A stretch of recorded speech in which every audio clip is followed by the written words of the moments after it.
함께 볼 하나님의 말씀은 신명기 6장입니다.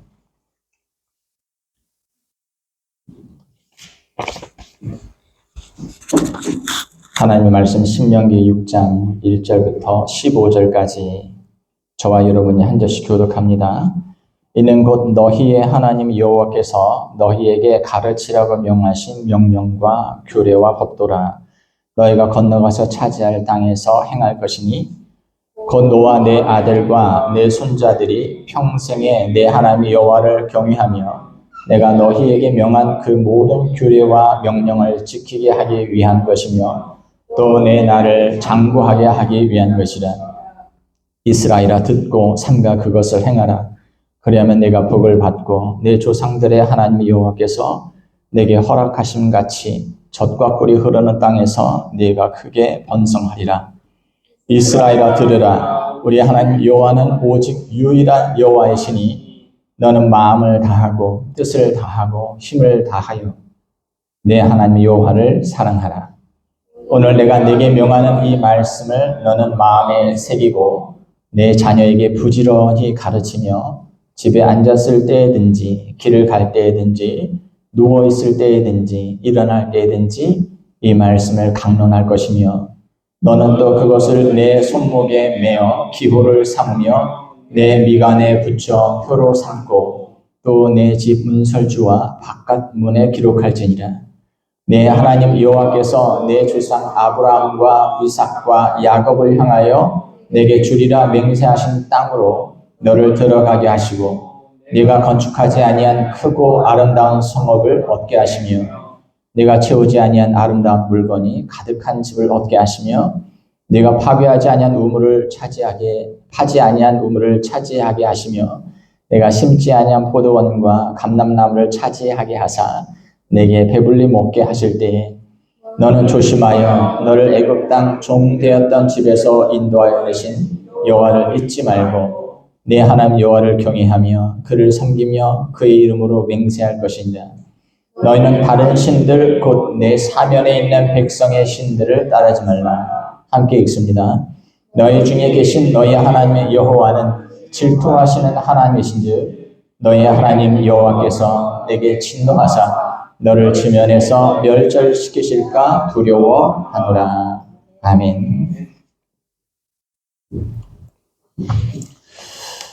사도행전 강의 네 번째 시간이고요. 오늘은 쉐마 이스라엘이라고 하는 제목으로 하나님의 말씀을 증거하겠습니다.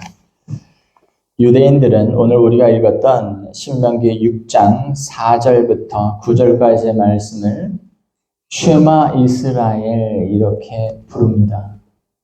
쉐마 이스라엘이라는 말은 들으라 이스라엘아 라고 하는 뜻입니다.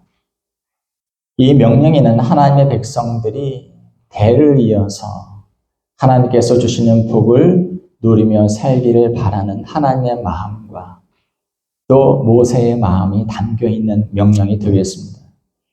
우리가 신명기 4장에서 하나님이 미워하시는 우상숭배의 죄를 짓지 말 것을 모세가 명령하는 것을 들었습니다.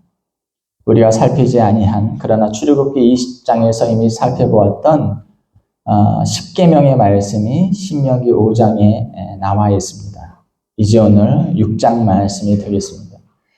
과거 하나님께서 시내산에서 이미 10계명의 말씀을 주신 바가 있죠. 그런데 그 10계명의 말씀을 출애굽 2세대들에게 다시 모세가 명령하고 있는 것입니다. 왜냐하면 이 말씀은 동일하게 이스라엘 백성들이 순종하고 복종해야 할 하나님의 말씀이기 때문입니다. 이스라엘 백성들은 바로 이 말씀에 순종함으로써 복을 받게 될 것입니다. 이스라엘이 어떻게 함으로 복을 받는다고요? 하나님께서 지금 명령하시는 이 말씀에, 계명의 말씀에 순종함으로 복을 받게 될 것입니다. 신명기 5장 끝부분에 있는 말씀을 한번 봐주시기를 바랍니다. 모세가 10계명의 말씀과 여러 계명의 말씀을 이스라엘 백성들에게 전하고 마지막으로 이 말씀을 덧붙입니다. 신명기 5장 32절, 33절 같이 한번 읽어보겠습니다. 시작. 그런즉 너희 하나님 여호와께서 너희에게 명령하신 대로 너희는 삼가 행하여 좌로나 우로나 치우치지 말고 너희 하나님 여호와께서 너희에게 명령하신 모든 도를 행하라. 그리하면 너희가 살 것이요 복이 너희에게 있을 것이며 너희가 차지한 땅에서 너희의 날이 길리라. 여러분, 사람들이 가지고 있는 신앙의 형태 중에 내가 어떤 모습으로 어떻게 살든지 간에 내가 사는 모양새와 관련 없이 상관없이 내가 믿는 신에게 복을 달라고 하면 그 신은 나한테 복을 주어야 한다고 그렇게 생각하는 신앙의 형태를 가리켜서 우리는 미신 그렇게 얘기합니다. 그리고 기복신앙이라고 얘기해요. 그러나 기독교는 미신도 아니고 기복신앙도 아닙니다. 기독교는 우리가 믿는 신에게 우리가 원하는 것을 구하고 또 그것을 얻어내는 것을 목적으로 삼는 종교가 아닙니다. 우리를 구원하시는 하나님은 우리를 그분의 자녀, 그분의 백성 삼기를 원하세요. 우리가 믿는 하나님에게 있어서 우리 존재란 하나님의 자녀요, 하나님의 백성들입니다. 그리고 하나님은 그분의 자녀들에게 복 주시기를 원하고 계십니다. 하지만 하나님은 하나님의 백성들, 하나님의 자녀들이 하나님의 자녀다운 모습을 갖춤으로 인해서 하나님께서 기뻐하시고 그의 자녀들에게 복 주시기를 기뻐하신다고 하는 거예요. 여러분, 이것은 틀린 얘기가 아닙니다. 부모를 진심으로 사랑하는 자녀, 부모의 뜻을 살피고 그 뜻에 순종하고자 하는 자녀에게 부모는 아낄 것이 없듯이 하나님에게도 여전히 마찬가지로 나를 구원해 주신 하나님께 그분에 대해서 전심으로 사랑하고자 하는 자녀, 그분의 뜻을 살피고 그분의 뜻에 순종하고자 하는 자녀에게 하나님께는 어떤 것도 아낄 것이 없는 것입니다. 그래서 모세는 출애굽 2세대들에게 하나님을 사랑할 것과 그분의 말씀에 순종할 것을 지금 명령하고 있는 것입니다. 오늘 우리가 읽은 말씀에 나와 있는 5절과 6절 말씀, 4절부터 6절까지 말씀 한번 같이 읽어볼까요? 읽겠습니다. 시작. 이스라엘아 들으라. 우리 하나님의 여호와는 오직 유일한 여호와이시니 너는 마음을 다하고 뜻을 다하고 힘을 다하여 내 하나님 여호와를 사랑하라. 오늘 내가 내게 명하는 이 말씀을 너는 마음에 새기고, 이렇게 돼 있죠. 여러분, 모세를 통해서 지금 말씀하시는 하나님의 그 심정과 마음을 우리는 깊이 헤아려야 해요. 하나님께서 이 말씀을 하시는 것은, 또 모세가 하나님의 말씀을 받아 이 말을 지금 하는 것은, 이스라엘 백성들아 너희가 하나님을 사랑함으로 또 그분의 뜻을 살피고 그분의 말씀에 순종함으로 하나님께 복을 받는 백성이 되어야 한다 하는 얘기를 지금 하고 있는 겁니다. 모세는 약속의 땅 가나안에 들어가지 못할 것입니다. 그러나 출애굽의 2세대들은 하나님이 약속하신 가나안에 들어가게 될 거예요. 젖과 꿀이 흐르는 그 가나안 땅에 거하면서 지속적으로 자손 만대에 걸쳐 하나님의 복을 받는 비밀이 무엇인가? 하나님이 말씀하고 있는 거예요. 하나님을 사랑하라. 어떻게? 마음을 다해, 뜻을 다해, 목숨을 다해, 힘을 다해. 하나님을 사랑하라. 그리고 그분의 뜻을 살피고 그분의 말씀에 순종하라. 그것이 하나님으로부터 복을 얻는 길이라고 하는 것이죠. 여러분, 어려운 개념이 절대 아니에요. 물론 부모는 자녀가 예쁘지 않아도 떼쓰면 줍니다. 말을 너무 안 들어도 내 속으로 낳았고 자녀이기 때문에 때를 쓰면 줘요. 내가 부모의 마음을 힘들게 하더라도 내 속으로 낳았으니 어떻게 무시해? 안 줘? 줘요. 하지만 마음은 기쁘지 않아요. 그런데 자녀가 부모를 너무 존경하고 사랑하고 어떻게 하면 부모의 뜻을 잘 살피고 부모의 마음을 기쁘게 해드릴까라고 하는 자녀를 보면 없어도 빚을 내서라도 주고 싶은 게 부모의 마음입니다. 여러분들이 왜 수고합니까? 때로는 내가 이런 것까지 내가 하면서 먹고 살아야 되나라는 생각이 들면서도 왜 땀 흘리며 일터에서 있습니까? 내 사랑하는 자녀들 때문이죠. 그런데 말 안 듣는 자녀가 아니라 정말 나를 너무 사랑하는 내 사랑스러운 자녀. 내가 좀 창피하면 어때? 내가 좀 힘들면 어때? 내가 좀 무시당하면 어때? 그런 마음으로 생업의 현장에 우리가 있는 것이죠. 어려운 개념이 아닙니다. 어린 아이들이 엄마 아빠의 품을 꼭 끌어안고는 그런 말을 할 때가 있죠. 엄마 사랑해요. 아빠 사랑해요. 라고 말할 때 우리는 부모로서 그 기분이 어떤 것인지 알고 있지 않습니까? 그 아이를 위해서 내가 정말 희생해야 되겠다. 네 앞길을 위해서 내가 모든 걸 쏟아부어 줄게 라고 하는 것이 부모의 마음이지 않습니까? 우리 아이들은 지금 다 컸습니다. 손이 전혀 가지 않아요. 그런데 나이가 이렇게 드니까 아이들에 대한 기억 가운데 좋았던 그런 기억들을 자꾸 떠올리게 돼요. 그런데 다 커서는 아이들이 이렇게 부모에게 친근하거나 사랑스럽게 다정스럽게 이렇게 다가왔던 그렇게 많지 않으니까 아이들이 아주 꼬마 어렸을 때 그런 기억들이 새록새록 이렇게 납니다. 제가 부교육자로 있을 때 사역이 굉장히 바빴어요. 저녁 사역도 있었기 때문에 이제 오후에 집에 와서 밥을 먹고 잠깐 쉬다가 씻고 다시 이제 양복을 걸쳐 입고 저녁 사역을 위해서 집문을 열고 나가려고 하면 그때 은세가 거실에서 놀고 있다가 막 뛰어옵니다. 그러면서 제 바지가랭이를 붙들고 아빠 가지마. 내가 그 아이에게 잘해준 것도 없지만 아빠라는 존재에 대해서 너무 사랑하는 마음이 있으니까 아빠하고 나하고 놀아줘. 아빠 가지마. 양복만 입으면 그래요. 양복만 입으면 아빠가 나간다 생각하니까 와서 이제 바지가랭이 막 잡고 아빠 가지마. 아이는 울면서 내 다리를 붙잡고 있지만 저는 그 아이가 얼마나 그렇게 사랑스러운지 이 아이가 그래도 아빠를 좋아하고 사랑하고 있구나. 우는 아이를 떼어놓고 사역을 하러 차를 타고 가지만 마음에는 기쁨이 넘쳤습니다. 하나님에 대한 우리의 마음이 그러해야 한다고 하는 것이죠.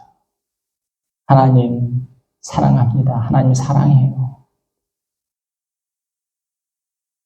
우리를 구원하시는 하나님을 우리는 사랑하고 그분의 존재를 사모하고 있는가? 하나님 말씀합니다. 마음을 다하고 뜻을 다하고 목숨을 다하고 힘을 다하여 내 하나님 여호와를 사랑하라. 우리를 구원해 줬으면 대체 뭐 이렇게 요구가 많아? 그게 아니야. 하나님은 우리에게 복 주시기를 원하시고 계실 겁니다. 하나님이라는 존재, 우리를 구원하신 그 하나님이라는 존재를 사랑하는 그런 자녀, 하나님께서 복 주시기를 원하셔서 우리에게 그 모습을 기대하시는 거예요. 그런데 아이가 이제 나이가 들어가면 부모 사랑에 대한 모습도 좀 약간 변하는 것 같아요. 전에 좀 아빠 사랑해 이러면 징그럽죠. 저보다 이게 나이도 크고 몸집도 큰 놈이 와서 아빠 사랑해 이러면 뭐야? 근데 부모를 사랑하는 아이는 나이가 들어가면서 부모의 뜻을 살피려고 합니다. 그리고 부모의 말에 순종하고 싶어 합니다. 제가 이제 군에 가 있는 큰애 모세가 이제 고마울 때가 있어요. 기특하고 고마워요. 왜냐면 그 일주일에 한 번씩 훈련이 끝나면 목요일날 끝날 때도 있고 또 금요일날 끝낼 때도 있어요. 지난 주간에 독도법을 했나 봐요.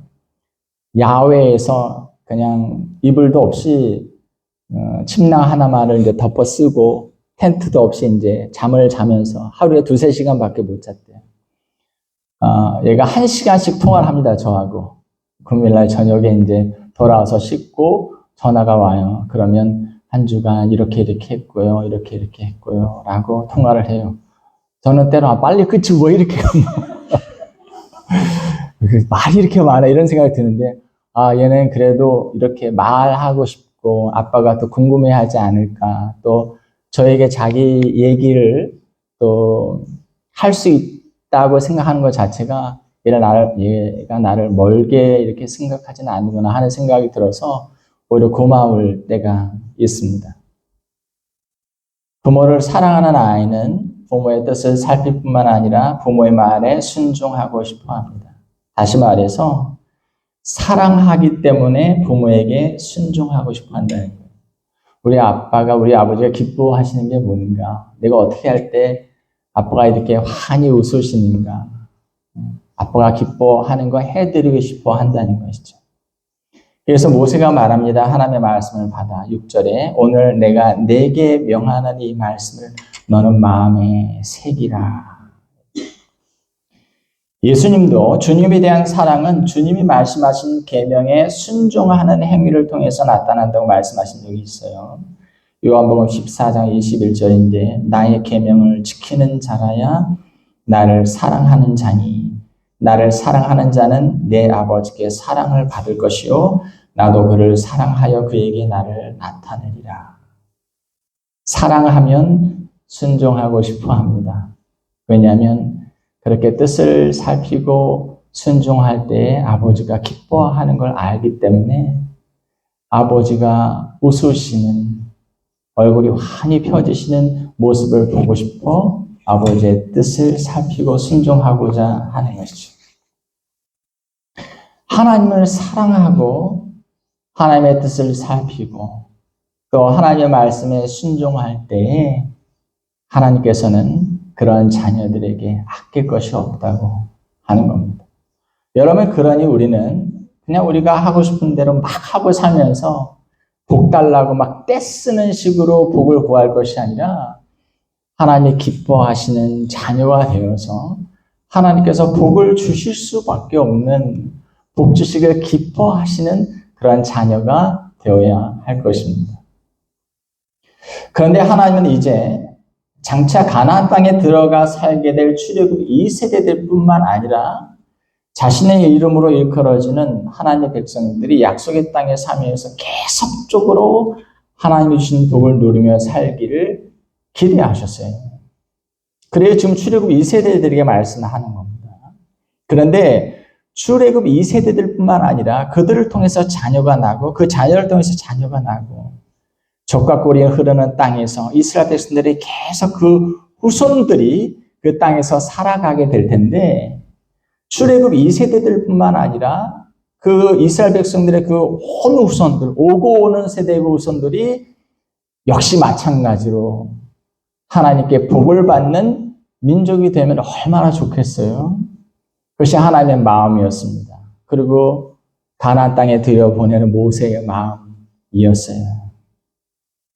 여러분, 자녀에게 많은 재산과 복을 남겨준 부모가 그 다음 때, 내가 유산을 남겨준 그 다음 때에 톡 털어먹고 다 쓰고 그 다음부터 어렵게 살면 보람이 없죠. 내 평생에 내 가문을 좀 일으키고 조금은 고생하지 않고 살게끔 하기 위해서 애를 썼는데 그 다음 때에서 톡 털어먹고 없다.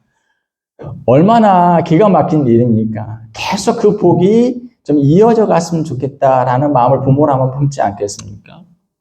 그러면 출애굽 2세대뿐만 아니라 그들의 후손들도 그들이 믿는 하나님께 복을 받고 살만한 사람들이 되는 게 어떻게 하면 될까? 의외로 간단한 것이죠. 그들의 후손들도 역시 하나님을 사랑하고 하나님의 명령에 순종하는 백성이 되면 되는 것이죠. 그렇기 때문에 당연히 생각이 있는 부모라면 그들의 자녀들과 후손들이 역시 하나님을 사랑하고 하나님의 계명의 말씀에 순종하는 백성이 되도록 하는데 힘쓰려고 할 것입니다. 그래서 하나님은 6절부터 9절까지의 말씀을 모세를 통해서 명령하고 있는 것입니다. 신명기 6장 6절부터 9절까지의 말씀 같이 읽겠습니다. 시작.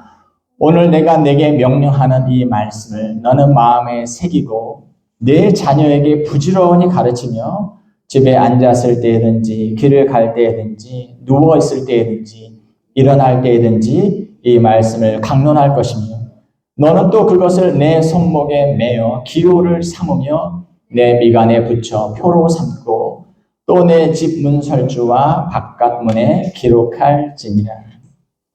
여러분, 이 말씀은 이스라엘 백성들은 지금도 이 말씀을 문자 그대로 지키려고 애를 씁니다. 집안 곳곳에 하나님의 말씀을 쓴 글귀를 붙여놓고 늘 들어오고 나가면서 그 말씀을 보면서 늘 경계로 삼고자 하고, 또 경건한 유대인들은 이마에 하나님의 말씀이 적혀진 그 종이를 넣은 작은 나무 상자를 여기에 이렇게 메고 다닙니다. 그리고 손목에는 하나님의 말씀이 새겨져 있는 줄을 이렇게 메고는, 그리고 그 말씀을 묵상하고 그 말씀에 순종하며 살려고 지금도 그들은 그렇게 애를 쓰고 있습니다. 이 말씀은 그만큼 언제 네가 어느 곳에 있든지 하나님이 명령하신 바를 마음에 새기고 그 말씀에 순종하며 살아야 한다는 사실을 일깨워주는 그런 말씀인 것이죠.